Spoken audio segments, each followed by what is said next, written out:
1990s style jungle trekking. What's the difference between 1990s style jungle trekking and today's? Well, today's people expect everything to be carted in. They want the 3 types of beer, the smorgasbord, the Sherpas, the massage. Not 1990s style trekking. You come in, you carry everything on your back. You drink water that you purify from the rivers. You eat very basic food. Sometimes you don't eat at all. That's what it's all about, roughing it. A taste of the past. Let's go. We get to our trekking departure point in this. We start out the trek getting sprayed to repel deadly mosquitoes.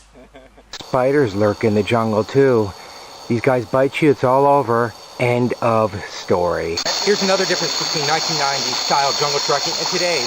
Today's people expect everything to be safe and sound. Insecticides are sprayed to kill all the dangerous spiders and snakes so people can come into the jungle, have their table set with silverware, the foie gras, etc., etc. But back in the 1990s, you dealt with the dangers. You risked your life on the trail, and many died for it, which made jungle trekking more exciting for everybody.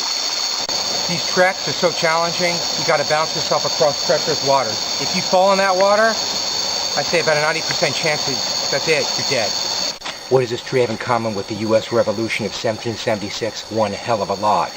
As Americans were fighting for their independence from Great Britain, this tree was planted in the ground. They're both the same age, 235 years old each. You'd never think it. Termites hang out here and rest as some of the energy required to later ruin your home. The beguiling bamboo forest is a must-see in the heart of the Koh Chang jungles. When people think of bamboo, they think of China, but no, Thailand's got the bamboo, better bamboo, stronger, firmer. Smells better, tastes better, great in salads. The Koh Chang jungle has its own special smoke signal language. Speak it improperly, and you could burn the entire jungle down. The Kongoy waterfall. This is what is the culmination of our hike. Ancient Thais worshipped this waterfall. In fact, the first Thai didn't set foot in this waterfall until about 700 years ago. Before that, it was only known to indigenous tribes. Magical properties are in its waters, and I'm going to enjoy those properties in about 5 minutes.